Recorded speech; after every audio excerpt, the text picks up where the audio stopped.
Okay, tonight I'm going to make quarantine chili with whatever I have in the pantry. So normally I would make it with tomato sauce or tomato soup. I have to use paste.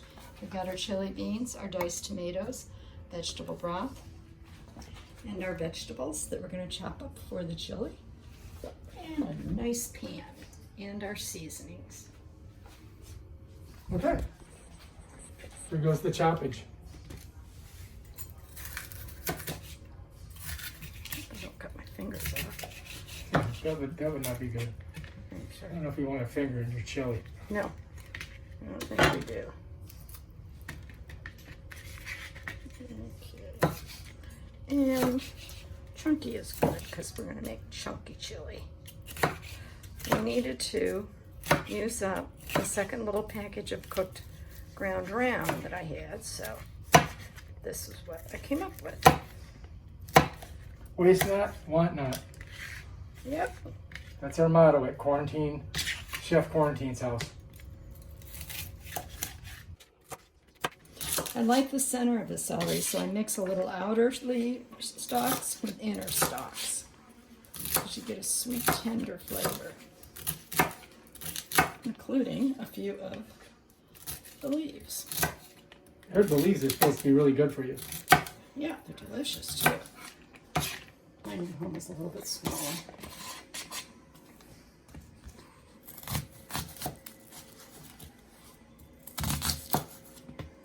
Yeah, look at all these great colors together. Looks fresh. It's only been in the refrigerator for a week. Yeah, it's all right. Tastes the same when it's cooked up. I grate the carrots and then they help thicken it. But today I'm going to just use a little cornmeal to thicken the chili. Now there's some great color for you.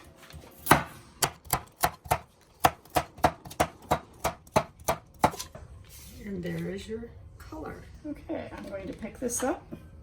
Hopefully not drop it.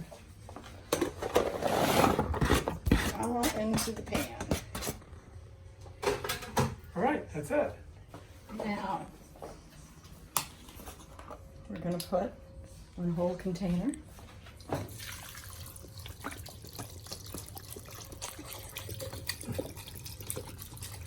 Vegetable broth.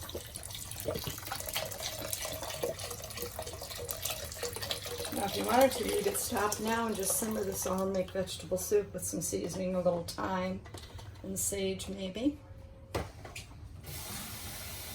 You just put this on the roux, grasp until it clicks or pops.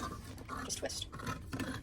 A lot of college students don't know how to do this, or if they've ever even seen one of these things. I could have really gotten fancy and got one of the old-fashioned ones that you just... Okay, we'll put a whole can of tomatoes in. Looks good. Whole can of chili beans. I like chili beans. Some people like different types of beans. Black beans, white beans, brown beans, navy beans. Yep. But I'm traditional. I like the chili bean. And you gotta be careful of these tops because they're sharp, huh?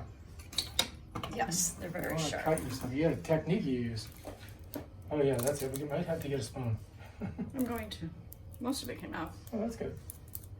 All right, now we got our mixture. We gotta put this ground beef in, right? Mm-hmm. Okay. And this was the extra I had thawed out the other day when we made spaghetti. Okay, let's do it. That's how you loosen it up. Yep. And we just poured that. Normally we would brown the beef with the seasoning, but just get that last bit of goodness out of there. Yep. Use a little water. All right. So now we're going to add some chili powder. All right, chili powder first. Liberally disputed. Oh gosh. Yes. Distributed. Disputed.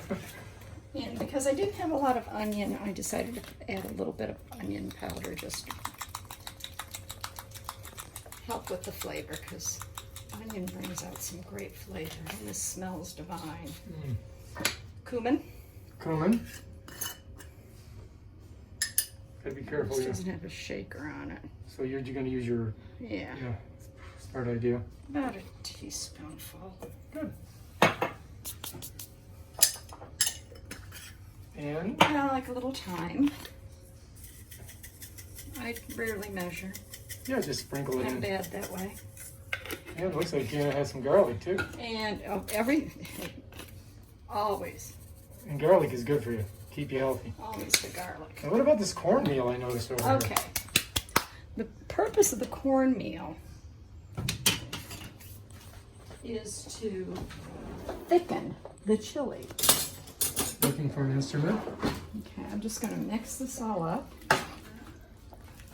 No, not all that. Wow, that looks delicious. The red tomatoes. Looks healthy. Mm-hmm. But see, it's very thin. Let's see. This is So we're gonna put it at, about 7.5 just to get it heated through, and then we're gonna just simmer. We don't want to boil. You get more flavor out of food, and your food is more tender if you simmer it, particularly meats. Don't boil your meats, simmer your meats. okay, good tip. All right, now we're getting to the cornmeal. This is what I was very interested in. Okay. Do we have enough? Yeah. No. This I am going to kind of measure. No, I don't need to. I only need about 2 tablespoons worth. Because it's going to thicken things up good. That's all you need. And I have small hands, so Yeah. They're tablespoon size. yeah, pretty much. Make sure I got this. Okay, so we just stir that in. I got it on high for now, just to get the initial heat up on the food.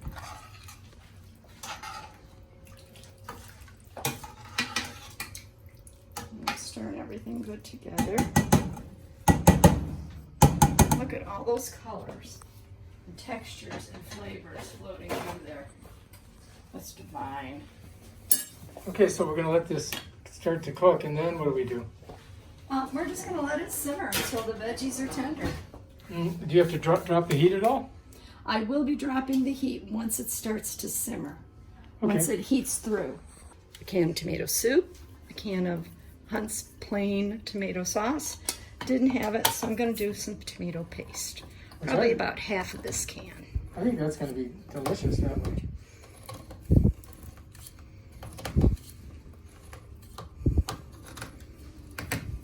I would use the whole can.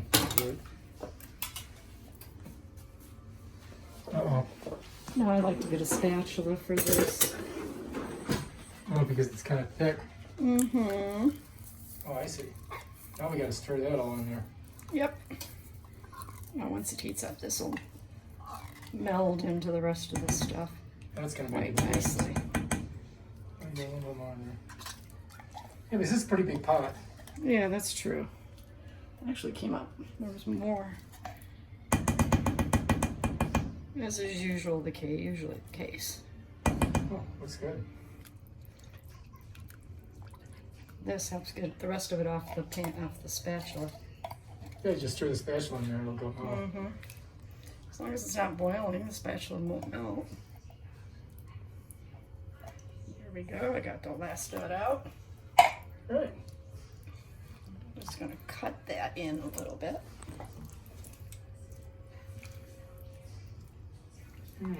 Chef Quarantine is making a masterpiece. This could be her best. This could be the best thing you made all week.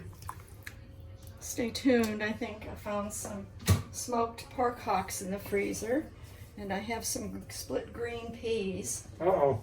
So we might be able to do Black-eyed peas and pork hocks? split pea soup. Split pea soup. Homemade. Let that baby cook. Gonna move the burner?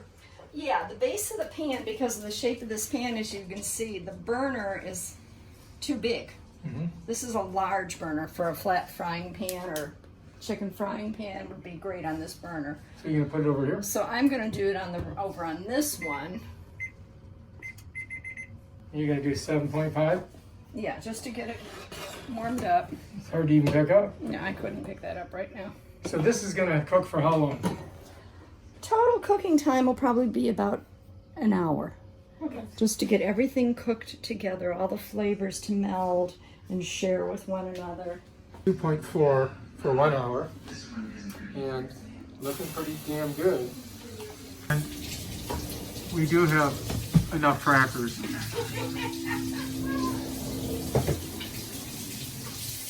Somebody put a glove on your chili. Oh yeah. Oh, it's thickened up nicely. Look at all of that good stuff together. All right. This is making me hungry. Look at all those good flavors and textures together. Ah, stupendous. Ooh, nice. All right. Chef Quarantine has done it again. Bam.